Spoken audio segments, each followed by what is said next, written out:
Hello. Hi, Welcome. And welcome to JunkDrawerWillies.com. Our top 20 our top biggest whiners in movies and television. movie and television, Hollywood, whatever you want to call it. The big screen, the little screen, history. The barometer of our top 10 will, of course, be Fancy barometer. us. You know, what we've seen, what we know. What we've watched. You know, we're a bunch of scraggly dudes who don't know about nothing else. I usually but have pop a bigger culture. beard than this. So you say scraggly, I think beards. Scraggly. Well, I'm scraggly. I don't know. Jankies. No, Zoinks. Did any Scooby-Doo characters make it into this top 20 list? Let's find out. Number 20. Chris Tucker playing Ruby Rhod in The Fifth Element. So first on our list, Number 20. we got everybody's favorite, Chris Tucker, in The Fifth Element. I feel like this is mainly low on the list, because, I mean, most people say, like, he's a super annoying character. Yeah, doing our research, every list about annoying characters, Jar Jar Binks, Ruby Rhod. Ooh. Yeah, and this is more of a whining list. You know, we're looking at characters who, you know, whine a lot. He definitely whines. They're annoying in that sense, and he definitely does that. But I think the annoyingness comes from just the voice in general. Yeah. As far as whining goes, I mean, he's in some pretty intense situations most of the time, so he whines. And it's also, I mean, it's his character. Yeah. So, to be whiny and high-pitched. And that's kind of the fun of it, because, I mean, most of the whining comes from the Bruce Willis scene, basically, at the opera of the movie. Somebody hear this? Come and get me. I'm in the first row. Yes. And Well, and also the end with the fire. Kobe, my man. I have no fire. I have no matches. I see nothing matches. I have no matches. I saw smoke in it. If I knew, I mean, Father, you smoke? We'll give me some matches. We need some fire. We gonna die. Oh, spoilers, by the way. Oh, that's it. Well, I mean, and it's just kind of the funny, what if Die Hard had some, whiny character with him the whole time? Like, that's basically what the scene is in Fifth Element. What if we added a comic relief during this Bruce Willis action scene? My defense on Ruby Rhod in The Fifth Element, and he is the comic relief. Like, it's the only time in the entire movie I can recall ever laughing, is Ruby Rhod's scenes, and Lilu Dallas Multipass. and a quick shout out to Gary Oldman. Awesome job in that movie and every movie. It's a solid movie. I think people. We're talking about the movie now. I think people have a hate on for it because of Ruby Rhod. It's high pitched. It's annoying and everything, but and he is an annoying character at times, and he does whine a lot, which is why he's on our list. I mean, I feel like we need to defend him, though, because I think he gets a bad rap for, being the comic relief. Something else I just thought of about Fifth Element. I really appreciate the sound in that movie, too. I don't remember the Academy Award they give for Best Sound. That movie has some good sound in it. Like music or sound? Sound. Like, it's just very sound. well done. Like, it's like just the sounds in general, they seem to blend. It's like a piece of art. I mean, as a movie should be. Also, Bilbo Baggins, isn't it? Oh yeah, I forgot about that. He's the father. Anyway. Oh, speaking of Bilbo Baggins, he is also in Garden State. In honorable mentions, speaking of Bilbo Baggins, Garden State, he was also in Garden State as, wasn't he, Zach Braff's dad? Zach Braff's dad. Andrew Largeman's dad. Andrew Largeman. Whiny character. Was going to be on this list for being a whiny character. He was kind of cut because we had like 30 characters. Yeah, it was rough. It was rough. But we mainly took him off, though, because he's, kind of, I think you put him as dry. He's dry. The whole point of the movie is that he idea. feels numb. He's basically a zombie, but he does complain a bit. But it's also dry. I don't know. I love the movie. Number 19, Jack Shepard, played by Matthew Fox from Lost. Number 19. Also low on the list, mainly because we didn't want to watch every single episode again. I remember most of them since I've watched most of them multiple times. But our friend Jack Shepard from Lost. Granted, once again, the situation. Yeah. If you're lost, if you're stranded on a desert island. That's the thing. Not desert island. If you're stranded, if you're stranded on an island, with a smoke monster And udders. then it's gonna be and the Dharma Initiative. Is that what it's called? Dharma. Dharma. The Dharma Initiative. Yeah. And the Dharma Initiative, you're gonna be whining too. What gets me about Jack Shepard, and I feel that he made our list because of this, he's constantly playing the leader in his own mind. Yeah. But if we can't live together, we're gonna die alone. Yeah. And for whatever reason, probably because they're stranded and scared, they follow him. Mm-hmm. But pretty much all he's doing the whole time is whining. I married her! Yeah, and that's what makes the whining like really stick to, and why we remembered him to put on this list, is because as someone who, you know, is going to make themselves a self-appointed leader, he I sure don't know does if it's complain a lot. Well, he complains about not wanting to be the leader. I'm pretty sure at points. He is self-appointed. I don't know. I'm pretty sure at some points he's like, I don't want to be the leader, and especially when the island's splitting, and some people want to be by the water source, the clean water source, and others Right. want to stay on the beach in case help comes. Right. Well, I think he's one of those characters, one of the few characters in the show that take matters into their own hands. Which, though. going back to what I was just saying, though, adds to the whining, because he's like, well, I don't want to be the leader because there's a tough decision to be made. Yeah, but I'm going to be the one who's going to jump in and make that tough decision, Yeah, and even though I'm pretty no one sure told me to. through the entire series of the TV show, he was jumping back and forth at being the leader and not wanting to be the leader. Yeah. And so, And yeah. I mean, just that in itself is just one big whining It's a ordeal whine fest. that happens in the show, you know? I'm not It's like, talking about one oh, of those Jack wine does want to be tasting. the leader this season. No, he wants to be the leader this season, you know? And Yeah. that whole time it's always accompanied with some monologue. It's always about fun, the just battle how his between life Locke, sucks, you know? the battle between Locke and Jack. Where the hell were you, you son of a bitch? What did you do to her? What did you do? Usually Jack's whining. Get up! This is work! I didn't want to Get this stuff! Number 18, Chunk, played by Jeff Cohen from The Goonies. Number 19, second on our list, and also not much of a complainer. No, I mean, whiner. we thought about it. I mean, he's just awesome. I just wanted to include somebody from one of my all-time favorites, The Goonies.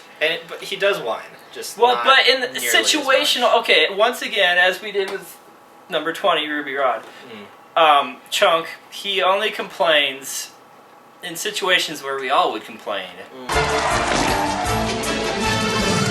Oh, shit! You're a teenage kid, and these thugs, these people who just broke out of prison, and their creepy Bob from Throw Mama from the Train, is like they're choking you, and you just whine. Yeah. Okay, I'll talk. In 3rd grade, I cheated on my history exam. In 4th grade, I stole my Uncle Max's toupee and I glued it on my face when I played Moses in my Hebrew school play. You know, I would do the same, and I'm not a teenager anymore. Why my wiener hurts? Wow, my weeno hurts. Yeah, that's pretty much all I have to say about Chunk. Come on! Do it! Come on! Do it!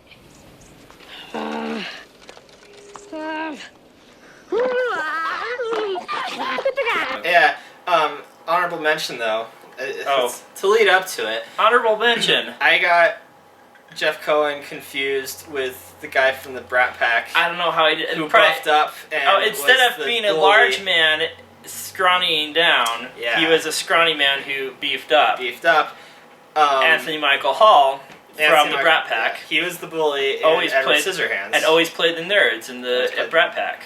And then we realized honorable mention. Breakfast Club. Yeah, just everybody Yes. in the Breakfast Club. I mean, how do you apologize for something like that? No. Please. Number 17, Hercules, voiced by Tate Donovan from Disney's Hercules. Okay, so one would say a movie called Hercules, the brawn in the movie would be Hercules himself, when really it seemed to be Meg. Yeah, It made the movie interesting where the main character is kind of the ditz, and then the damsel in distress was kind of the one who is Nice little twist. carrying the narrative along, basically, if you've seen the movie.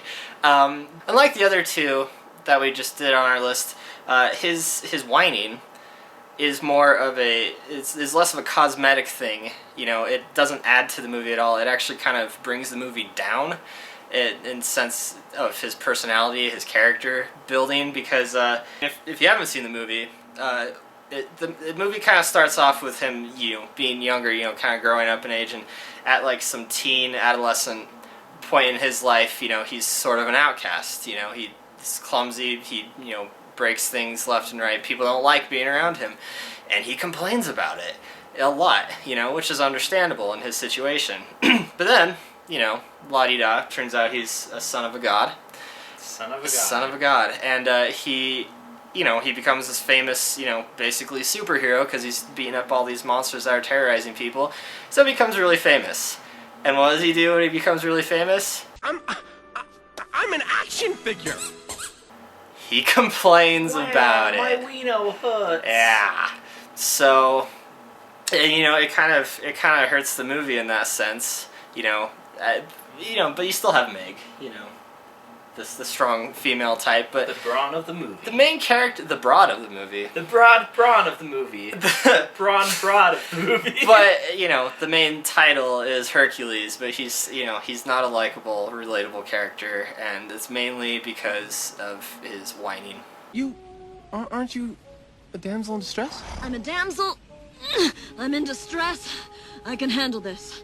Have a nice day. A quick shout out to the Hercules Shout cast. out. Got Paul Schaefer playing Hermes. We got Danny DeVito, stole the show, Phil, and we got James Woods. James Woods is Hades, which I feel, you got the main character Meg, not Hercules. You got the main character Meg, and then you got James Woods as the villain. And if you just had those two in the movie, it would have been great. Who played Meg? I don't know. I almost said who played Meg Ryan. Meg Ryan. Meg Ryan played as Meg. Meg. This is false advertising. I forgot what I was going to say. All right. No, God! Number 16. No, God, please, no! Squidward, voiced by Roger Bumpus from Nickelodeon's SpongeBob SquarePants. This is another one I'm sure most people would expect on this list. And also, it's another one it's completely situational.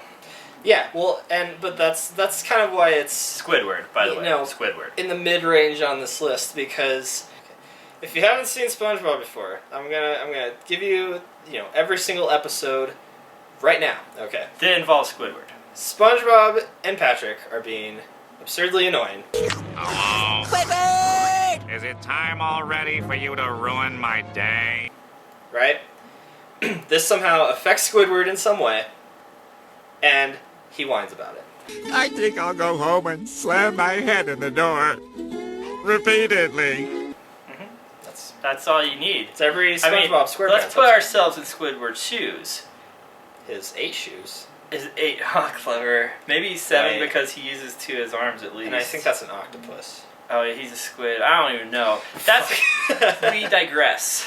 We diverse. Shut up. Let's put ourselves in Squidward's.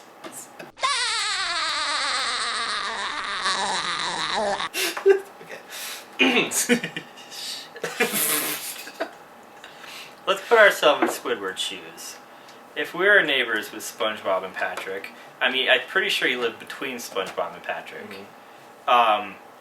We'd probably commit homicide. Number 15.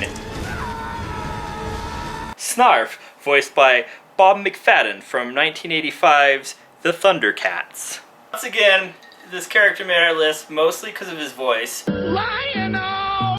But he's cowardly and whiny. Legitimate whiny. Sniveling comes to mind.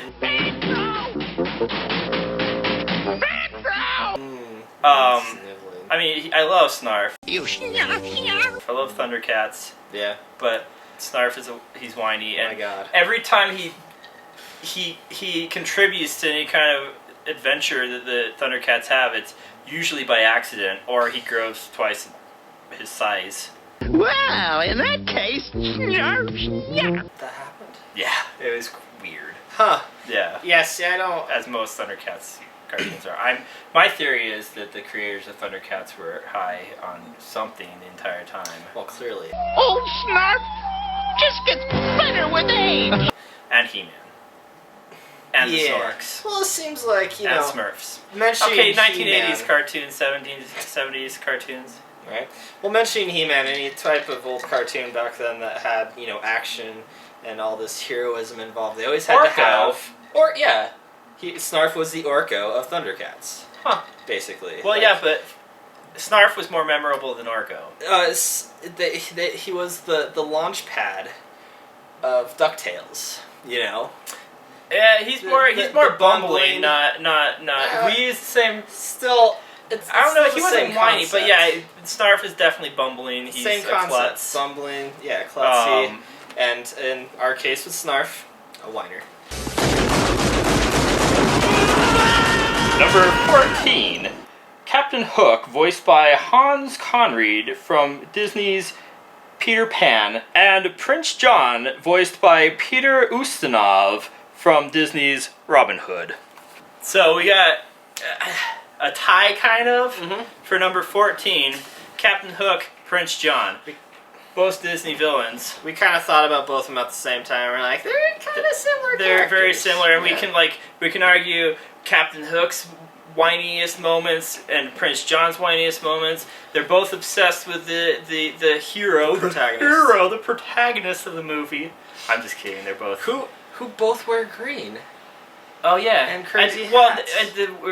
and if you dress as Robin Hood, Disney's Robin Hood, and Disney's Peter Pan for Halloween, people are like, "Oh, you're whatever the other one is." Yeah. So yeah, it's Interesting. yeah. Interesting. Except one uses a dagger / sword, and the other uses a bow and arrow, I mean, that's very... and his charms Hmm. to get the ladies. Peter Pan got... Oh, we were talking about the protagonists and not Peter Pan's got the kids. whiners. Let's go with the whiners. Yeah. Let's start with Captain Hook. He's always whining about, get me Peter Pan. He's whining about losing his hand to the crocodile. Whining about the crocodile being scary. Whining about Princess Lily. Tiger Lily. Princess Tiger Lily. He's such a cool villain. He is. That, when I was like- a child, he's probably my hands down favorite. He's still kind of my favorite Disney villain. I don't know, but like, it's what makes the whining more of a kick in the balls, you know? Because, you know, he's such a cool guy. He's got a hook It's for a hand. weird. He's a pirate. It's you weird know? that such a great villain to a great movie could be so whiny. Me! Save me, please! Don't let him get me, please! Don't let him get me! I think Hook like where being you're a going. whiner was harkening back to the original book of Peter Pan, which it's explained more and shown more in the movie Hook, where Captain Hook is actually a very depressed person. He suffers from depression, and I think Disney's take on that was, you know, he's kind of a baby. Like the taste of me so well, he's followed me ever since, licking his chops for the rest of me. Maybe the whole fact that you feel bad for him because he does suffer from depression, Kind of makes him a good villain. kind of makes him, yeah, well, because you feel for him, and so like, what's the point if you have a movie that's straight out a villain and you can't understand why he's doing what he's doing? Then what's the point? Which leads us to the sniveling baby, Prince John, from Disney's Robin Hood. Which I think when we were discussing Prince John's character, we realized that Hiss is kind of the one who runs the show. Yeah. You know, Prince John is kind of like a pawn. He's, the to whole Hiss. time he's like cowering in the corner, sucking his thumb. Sucking his thumb. As I was saying about Captain Hook whining about everything, you got Prince John whining about I almost said Peter Pan, but Robin Hood. Whining about Robin Hood, whining about Maid Marian, whining about taxes. Whining about... the sheriff. Andy The Devine. Sheriff of Nottingham also. Sheriff he runs Nottingham the show kind too. of runs the show too. I mean... Well, no, it's more him and... It's kind of him and Hiss as a duo. Yeah. So, I completely spaced that whole thing. I mean, and even Prince John as a villain, again, you know, like, he's not much of a villain. Cobra, please! Oh, no! Procrastinating python! No. He's just kind of a baby being used to... Who is that you're talking about? Prince John? Prince John, yeah. I thought you said... Again, another Sheriff similarity Nottingham. between Prince John and Hook, you know. They're both babies who you kind of feel bad for, and in Prince John's case, he's not even... You know, he hates Robin Hood. That's the extent of anything he does in the movie. It's like Robin Hood stole his girlfriend or something, so he's got this vendetta against him. Yeah, whatever. And he's also stealing his taxes back and giving them to the poor. So, yeah, whining. That. And that's all he does. It's Robin Hood I want, you idiot! Oh, but can we get... We're talking about Disney. Let's get an honorable mention for Mr. Eeyore from Winnie the Pooh. Oh, Mr. Eeyore. He almost made our list, but like Captain Hook, he mostly just suffers from depression. So it just didn't feel it was right to include him. He's just mostly just down, not whining. I mean, he is the personification of depression, so you can't really nag him on. Yeah. So cheers to Eeyore, who honorable mentioned. Honorable mention. He will be missed. Thanks for noticing me. Number 13. Ronald Weasley, played by Rupert Grint from the Harry Potter series. So while discussing this, Ronald Weasley, whiner, or victim. While discussing this and doing research, we came to the realization that it's not Ronald Weasley that's the whiner, but Harry Potter. My wand. Ron, he comes from a large family, you know, he's kind of a nobody going into Hogwarts. He's got all his brothers, like, who already came into Hogwarts. He's living in their shadow. He's kind of, right in their coattails. And, you know, but who does he become friends with? He becomes friends with Harry Potter. The chosen one. Who becomes, the one who lived. He's the chosen one. He's this big thing, you know, and, you know, Harry is the one who starts all these adventures. Ron's just kind of going along. So, in a way, Ron just kind of, like, falls into the lap of this great adventure. He chooses. I feel he chooses to do it. In some cases. And that's where the whining comes from. The whining comes from that he's put in these awful situations where he doesn't get any credit for... He's been following this guy, the one who lived, the chosen one, for all this time, and nobody gives him any credit. He's just another Weasley. What? But then you have Harry Potter. Right? Harry Potter, who was... Well, I mean, granted, his parents were dead before he can remember. Right. But that's rough, but it's not the same as possibly losing your parents, who you've lived with your whole life, to Voldemort. He who shall not be named. Yeah, he lost his parents. He didn't really know his parents very well. You know, he grew up in a crappy childhood kind of thing. His only friends are, you know, kind of the rejects of the bunch, in a sense, to begin with. You know, you got Hagrid. You know, you got Ron. Hermione was the reject just because she was a nerd, but she's actually a great ally. A nerd wizard. A nerd wizard. Right? I mean, come on. Who was born into a half witch, half... A mudblood, if you will. I don't like using that term. If you prefer. It's like, I mean, that's might as well be swearing on here, man. It might as well be using a racial term. Yeah. Mudblood. Stop it. Filthy little mudblood. Harry Potter, the real whiner. The real whiner. Of the movie franchise. Granted, he's had a terrible life. I mean, yeah, but dead Ron parents. kind of didn't have to be part of this and chose to be a man. See, that's the thing. He chose to be part of this. He has a huge family to think of. He has, you know, all these loved ones. So it's an obvious choice, yes. But Harry Potter, he's born into this. Yeah. And so, I mean, he has a right to whine. Once again, we got the situationals where, yeah, he has a right to be whining, but just watch those movies. He's whining throughout. He's born into this though with nothing to lose. Yeah. You know, like he has his friends. That you got Ron and Hermione. Ron has his family, and Hermione has her family. You know, and here they are doing their thing. You know, and yeah, they complain, but then you have Harry who's complaining.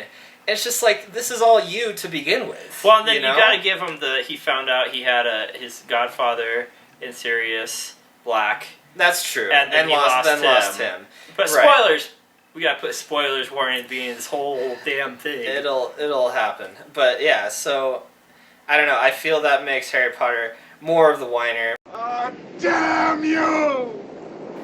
Number 12. Damn you all to hell! Ted Mosby, played by Josh Radnor from the TV series How I Met Your Mother. So we got number 12 here. This guy. If Ted Mosby. If I may. Oh, don't Okay. Okay, well, I mean, I feel that we can all relate to Ted Mosby. Mm-hmm. Yeah, that's true.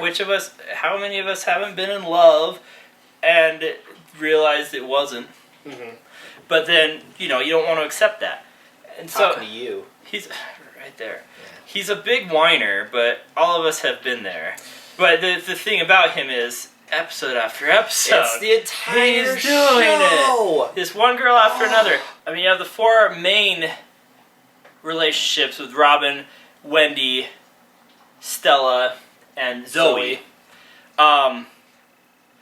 A fun little game in the comments. Maybe throw in your favorite. Yeah, mine's Victoria. I'm gonna say right now.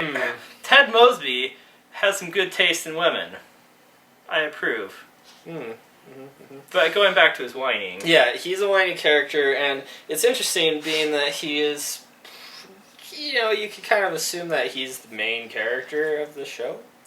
Yeah, well, I mean, he's the titular character, ultimately, if I'm pronouncing that right. Because he's the one who's supposedly telling this story. He's 100% telling the story. I mean, Bob Saget okay. Let me just... They sound exactly alike, they didn't even have to get a second... Exactly, let me just get this out there, okay. Before the show ends, this is what I think is going on. Possible spoilers! Potential spoilers here. But I swear, this is how it has to end. Okay, so... Who of you haven't been in that situation where, maybe you're dating someone or maybe you want to date someone, there's someone you really like, and so you're thinking, as you're going through your life, you're just kind of like, man, this would make a great story to tell my kids. That's what the whole show is Ted's mind saying, man, this whole thing that happens right now would make a great story for my kids. There aren't kids. And this is what? It goes crazy. I don't know exactly how it ends. They already did that with Robin, essentially, but just one episode. Yeah, they did it with Robin in an episode, but I feel like that's, they're kind of saying, this is what's going through in Ted's mind, because how many times have they, showed the mom, and it turned out to be a woman that he actually didn't, get with at the end. They did that with the Scrubs lady. They tease a lot. They did that with Scrubs lady. That was Stella. Stella, where she shows up at the end with the kids. She's gone now, That's obviously not her. You're gonna cry about that. She's gone. So, and, also, there's the little tiny, things like Bob Saget doing his voice. Why? Probably because in Ted Mosby's mind, he wants to sound like Bob Saget. He does sound like Bob Saget. He wants his voice to be more Bob Saget-y when he tells his kids this story. It's his own mind, telling these stories as they happen. If you think about the characters, the 4 main characters in the show as well, you've got Ted, who is a bachelor. He's getting with all these beautiful women. All the ladies. All these beautiful women. Single ladies. You've got Marshall and Lily, they're tied down. They're gonna be with each other for the rest of their lives. That's cool and all, but they're in love, and that's good. But and then you have Barney, who is he's a man whore. He is. He's sleeping around with all these ladies. Yeah, sure, they're attractive, but they're fake attractive. They're not like Ted's lady friends. I feel. And so, who's the luckiest character in this show? Yeah, he's whining constantly. Marshall. Oh. Oh, well, I mean, Lily's attractive too. I mean, this is becoming a whole different thing. Anyway, yeah, but yeah, and he's whining this whole time, but again... He's got to appreciate what he's got. There's a reason for it. It's just, the whole show, that's what it is. Even when he's being successful, he's whiny. I have to be an architect. That's the plan. Ted lives in New York. He's got a decent job. He lives in this beautiful apartment. How the hell do you afford that? He's getting ladies, regardless of the fact that he can't keep one. At least he's getting them, And he's not that charming, so I don't know how he gets them. I mean, it's just a show, I guess. A little bitterness, I suppose. Yeah. Clearly have too much to say about this. I do have a lot to say about Ted Mosby. And for all those of you who, probably watched a little bit of the show and were like, yeah, this show sucks, it's probably because of Ted. So. Well, I mean, it's a repetitive premise, but I mean, it has its moments, so give it a chance. And plus, you can't hate Jason Segel. Jason Segel, and Neil Patrick Harris. I mean, and they make the show. Lily Michelle. No, that's her character. I don't know her name, but I know it. They're great.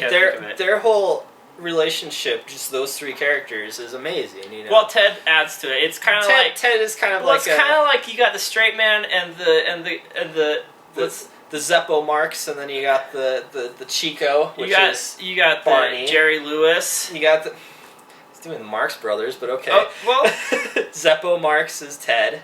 Chico is Barney. You got Walter Matthau. Harpo is Marshall. Groucho is Lily. And then you got Robin. There's 5 main characters.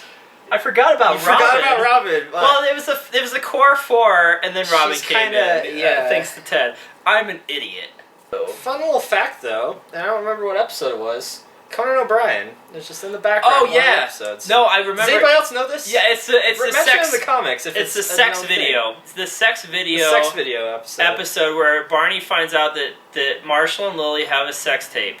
They're at the bar. They're at the bar with the scene where Barney realizes that it's true that they do have one because he's just searched for it because he was distracted by Lily's breasts and he runs into the bar. He runs out of the bar. He's sitting at the bar. Oh yeah, he runs out. Yeah. Yeah, and he jumps like he's running over tables, and Conan O'Brien randomly just looks over his shoulder. Like, YouTube that. Number 11. The Cowardly Lion, played by Burt Lahr in the classic The Wizard of Oz. We've got number 11 here. Yeah, Cowardly Lion. Of course, Classic. Like, okay, you take anybody's top. I want to say 10, but I don't know if it'll make it in everybody's top 10. But I'd say top 50 at least. Of course, easy. I would have to. Yeah. Wizard Unless of you've Oz. never seen it somehow for some reason. Cowardly Lion. Classic movie, and in that sense, classic whiner. Classic whiner. I mean, it's in his title, The Cowardly Lion. And I feel he's like gonna be whining. A lot of the whiners, the more recent whiners that we're going to mention in our next video, where we go 10 to 1, and also some of the ones we mentioned now, are basically just emulating The Cowardly Lion. Top 10! Let's think about this. I mean, they all... Ruby Rod. There is probably... Who is he but not a black Cowardly Lion? God damn it. I'm sorry. The Cowardly Lion was not that effeminate. And he didn't get that high-pitched. But the idea behind the character, you have this adventure going on. But yeah, you gotta have that one naysayer. There had to have been somebody prior to The Cowardly Lion. We got a lot of classic movies that we don't even know about. I know, but I'm just saying, that's why he's there at 11. That's just a bold statement. Yeah, 11. Yeah. Number 11. It's a solid number right there, and he's a solid whiner. But at the same time, it's in his title. Mm-hmm. So... And he's afraid of Toto. It's bad enough picking on a straw man, but when you go around picking on poor little dogs... Well, you didn't have to go and hit me, did you? Is my nose bleeding? Well, of course not. Yeah. I mean, by the end of the movie, not so whiny. Because he found his courage, which it turned out he had the whole time. Spoilers. All along. All the whole long time. All the whole while time. And spoilers, the witch is like the aliens in Signs, allergic to water. I'm melting! Melting! Oh, what a world! What a world! What? Deathly allergic. Unnecessary. You just gave it away for everybody. Double spoiler attack! Oh. Boom! Ow, the double spoilers, they hurt so bad. They sting. They sting for a while. It's all like, I over. really wanted to see that movie. It's like, have you ever burnt yourself with super glue? And it just like kind of like... Are you talking about like a glue gun? Glue gun? Have you ever burnt yourself with a glue gun? It just kind of like pulls your skin. Have you ever burned yourself with lye, like in Fight Club, which has honorable mention? Don't burn yourself with lye. The narrator, Jack, he was on all these lists. Edward Norton as Jack, the narrator in Fight Club. Doing research, everybody wants him to be a whiner, but I mean, the guy's in a gosh darn Fight Club. And he's an insomniac. I mean, and he's with Helen Bonham Carter. And technically, spoilers, big spoilers, technically he's also Tyler Durden. He's a schizo. Who is not a whiner. Uh-huh. So technically he's a schizophrenic. One of his personalities has... Oh, spoilers, by the way, yeah. Yeah, One, you said that, I don't know. But I just... Double spoilers. Double spoiler attack. Attack! Glue gun. All over his face. All over myself. Anyway. Yeah, one of his personalities, yeah, he's a whiner. The other one, 100% badass. Yeah. Get on with it. Yes, get on with it! And that was our first half of our top 20 list of biggest whiners. From movies and television. Movies and television, big and little screen. Big and little. We're judging. Yeah. Yeah, this is junkdrawerwillies.com. Junkdrawerwillies.com. Check the rest of our stuff out. Hopefully, check the rest of our stuff out. Hopefully there'll be more top 10s to come, more reviews, more other videos. Maybe this guy will finally get on and start. I'll finish my top 100 moments in film history. Which is silver a big screen. I mean, it's been a while, Yeah. and I've been researching and remembering and thinking and really just putting myself out there for it. So I've been getting emotional about it. So we hope you like the list. If you agree with us, feel free to, kudos. Yeah, I kind of hope we hurt some feelings too. That's it. And also, Why if you not? disagree with us, That's it's our beauty. list. But Don't watch forget, our we have next another film. 10. We have another 10. Watch the next one. Chances are You'll be on it.